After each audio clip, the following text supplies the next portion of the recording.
Allow me to take you back in time to a year when video games were in their infancy and their future uncertain. The year was 2017. It was the year that Atari announced that they were going to be making a brand new video game system that they advertised as a competitor to the upcoming PlayStation 5 and Xbox, whatever the name Xbox name would be. Inevitably, Microsoft still managed to screw that name up. What followed in the next 3 years was treachery, treason, and deceit.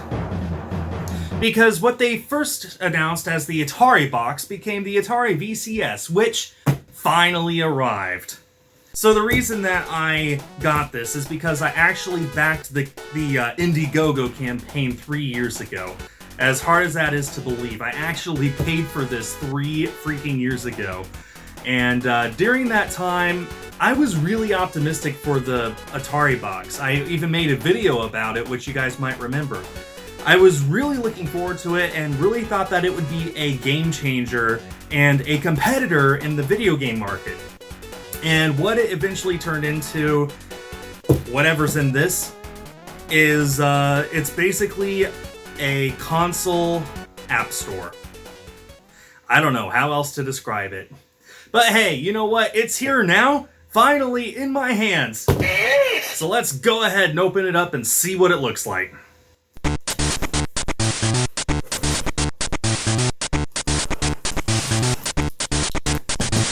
Okay, well, I can already see that on the very top of the box is, holy cow, the console itself.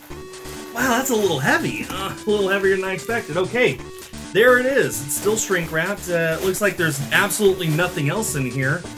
Man, suddenly I hope this came with a controller.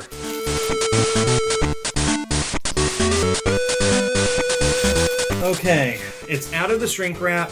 Here it is. Let's get rid of that. That box is just empty except for the receipt.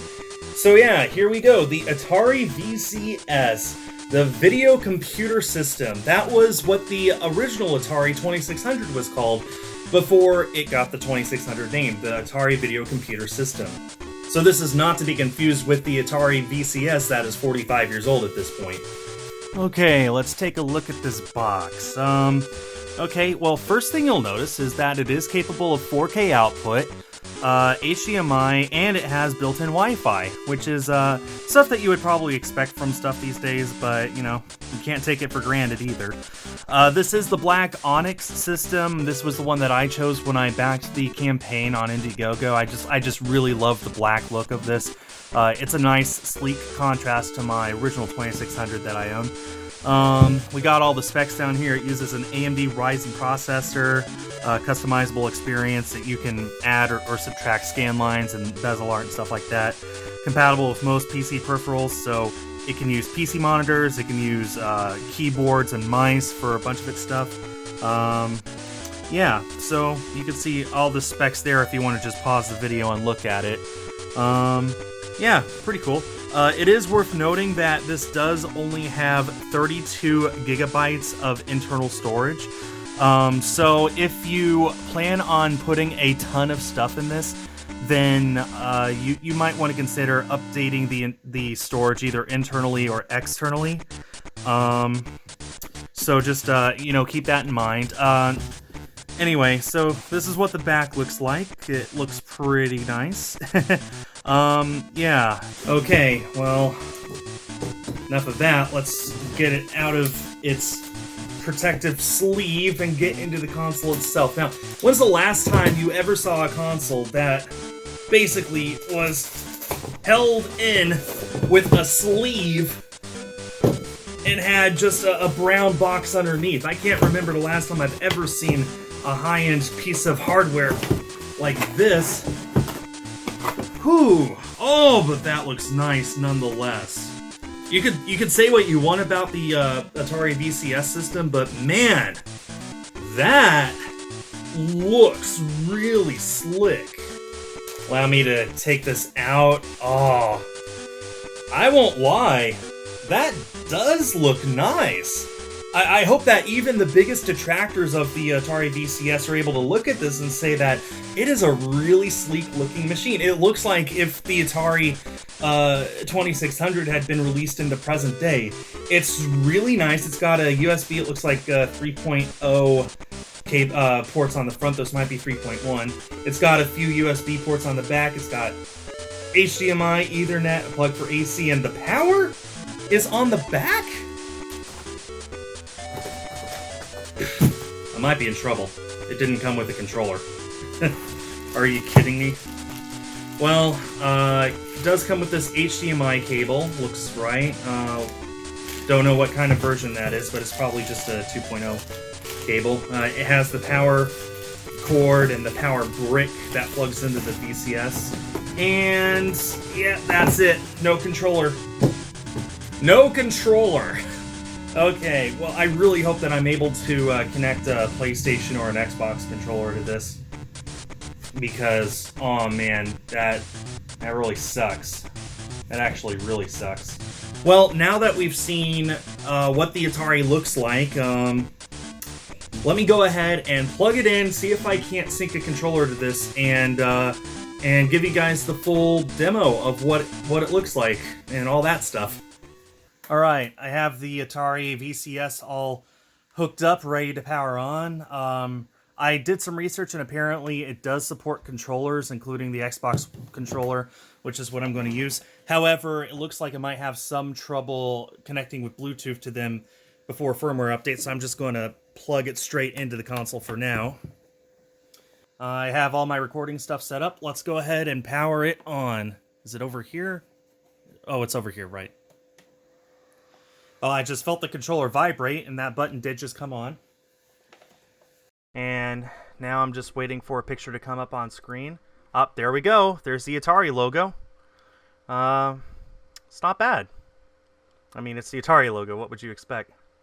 Okay, I don't know why I couldn't directly capture the video, but I had to completely reset my capture card in order to make it work. However, now as you can see, we are on this screen where it's telling you to, I guess, to press the home button on the controller, which I'm going to do now. And as a reminder, I am playing with an Xbox controller, not a modern Atari controller. But it looks like the layout is pretty much identical. There's no sound right now, or if there is, it's very, very small. Hello, welcome. Yep, language is English. That was way more elaborate than it needed to be. Okay, so, we got all of these arcade games. Super Breakout catches my eye. Skydiver. Pong, of course, Pong. Classic Pong. Missile Command, I really love that game. Millipede. Maze Runner, Lunar Lander. There's a lot of games here, actually. A whole lot of games. Wow. These are nice. Let me go ahead and load up a game that I'm fairly familiar with. Let's go with Super Breakout. I know Super Breakout. Oh, that filter looks really nice, actually. Let's see. How do I start? Okay. I mean, it's Super Breakout. This is pretty much as the arcade played. I gotta admit, I'm not too familiar with Super Breakout on the arcades, but this handles very well. The analog stick makes it easy to go from left and right. I just started a two-player game by accident. Okay, let me go ahead and go back to the main menu. And let's go ahead and try an Atari 2600 game, something that I might be familiar with. The Atari 2600 version of Missile Command, I know that one. Let's go ahead and do this. Okay, so it looks like you can put all of the Atari hardware settings right here before it starts. Let's just go ahead and do this. Okay, but you can only use the D-pad. That's kind of annoying. Also, I gotta say, the filters are kind of distracting. I think I would have preferred this without scan lines, and I'm not a scan line aficionado. There are people out there who refuse to play retro games without them.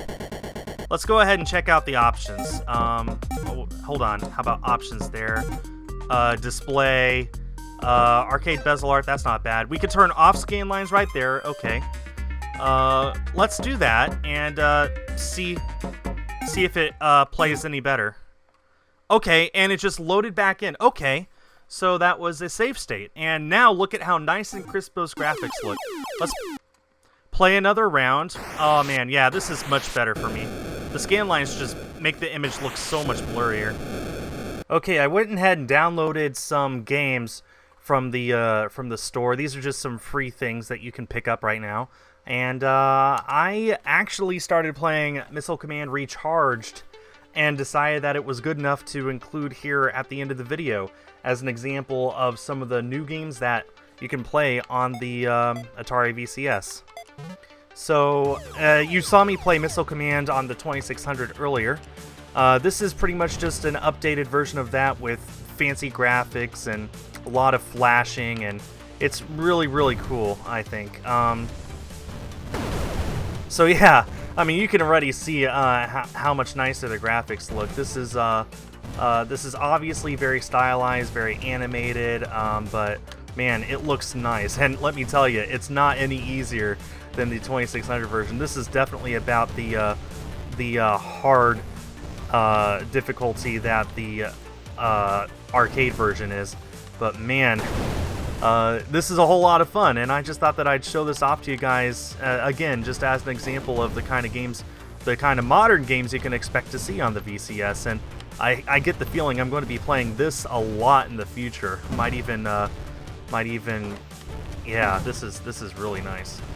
So overall, what do I think about this? Well, as I said before, I absolutely love the console design. It looks like such a great updated version of the classic Atari consoles. So all other factors aside, the design of the console, the casing itself is really, really nice. So I do approve of the design. It was really easy to get set up and running even without the controllers that you really should get to go with this. I'm very sad that those are not included. Honestly, for the price that I paid for this when I backed the campaign, I don't know if that is worth it. I would say that you know, this is a pretty nice experience, but it's not worth it at the price that I paid for it, and I got a $100 discount because I was a backer. But you know what? I'm actually surprised to say that this is pretty okay. Again, this is not by any means a next-gen console. This is definitely a consoleized app store. But you know what? It plays the classic Atari games incredibly well. And it has some pretty cool modern-day stuff as well to keep you interested. So I could see myself definitely picking this up and playing it every once in a while. So, yeah, I want to hear from you guys if you got an Atari VCS, what you think about it. And if you have not gotten an Atari VCS, I'd recommend getting one once it goes on sale. And hopefully it will, because these kinds of things always go on sale. The Ouya, the Steam machines, they all eventually go on sale. But you know what? You might find yourself being a bit surprised like I was about how nice it is. So, yeah, hope you all enjoyed this video. I am going to go and add this to my permanent setup now. Thanks everyone for watching, and Atari, honestly, good job. You really pulled off something unique and interesting, and that's to be applauded. Thank you, and goodbye.